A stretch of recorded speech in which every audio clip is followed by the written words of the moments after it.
بسم اللہ الرحمن الرحیم نحمده ونصلي ونسلم على رسوله الکریم اما بعد ماہ شعبان المعظم، شعبان کا مہینہ اسلامی تقویم یعنی کیلنڈر کا 8واں مہینہ ہے اور اسے بے شمار فضائل و برکات حاصل ہے۔ قرآن و حدیث میں اس مہینے کی خاص اہمیت بیان کی گئی ہے اور نبی کریم صلی اللہ علیہ وسلم کی سیرت طیبہ سے بھی اس کی عظمت کا اندازہ ہوتا ہے۔ اگرچہ قرآن میں شعبان کے مہینے کا ذکر نام لے کر نہیں آیا، لیکن عمومی طور پر اللہ تعالیٰ فرماتا ہے اِنَّا أَنزَلْنَاهُ فِي لَيْلَةٍ مُبَارَكَةٍ، سورۃ الدخان۔ مفسرین کے مطابق لیلہ مبارکہ سے مراد شب قدر ہے، لیکن بعض علماء کے نزدیک اس کا اطلاق شب برأت یعنی 15ویں شعبان کی رات پر بھی ہوتا ہے، جو کہ ایک عظیم رات ہے۔ رسول اللہ صلی اللہ علیہ وسلم شعبان کے مہینے میں بہت زیادہ روزے رکھتے تھے۔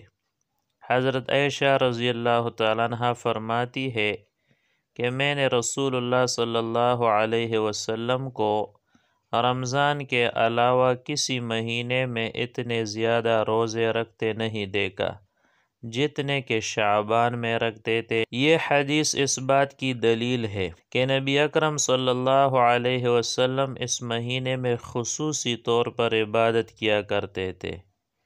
شعبان میں اعمال اللہ کی بارگاہ میں پیش کیے جاتے ہیں۔ حضرت اسامہ بن زید رضی اللہ تعالیٰ عنہ سے روایت ہے، فرماتے کہ میں نے نبی کریم صلی اللہ علیہ وسلم سے پوچھا، یا رسول اللہ، میں آپ کو شعبان کے مہینے میں سب سے زیادہ روزے رکھتے ہوئے دیکھتا ہوں۔ آپ صلی اللہ علیہ وسلم نے فرمایا، یہ وہ مہینہ ہے جو رجب اور رمضان کے درمیان آتا ہے اور اکثر لوگ اس سے غافل ہوتے ہیں، حالانکہ اس میں اعمال اللہ کے حضور پیش کیے جاتے ہیں، اور میں چاہتا ہوں کہ جب میرے اعمال پیش ہوں تو میں روزے کی حالت میں ہوں۔ حضرت معاذ ابن جبل رضی اللہ تعالیٰ عنہ سے روایت ہے، فرماتے کہ نبی کریم صلی اللہ علیہ وسلم نے فرمایا، اللہ تعالیٰ شعبان کی 15ویں رات کو اپنی مخلوق پر نظر رحمت فرماتا ہے تو سب کی مغفرت فرما دیتا ہے سوائے مشرک اور کینہ رکھنے والے کی۔ یہ حدیث اس رات کی عظمت کو بیان کرتی ہے کہ اللہ تعالیٰ اس رات میں اپنے بندوں کی مغفرت فرماتا ہے، بشرط یہ کہ وہ شرک اور کینہ پروری سے بچے ہوں۔ اس مہینے میں زیادہ سے زیادہ عبادت کرنی چاہیے۔ نوافل، ذکر و اذکار، دعا اور تلاوت قرآن میں اضافہ کیا جانا چاہیے۔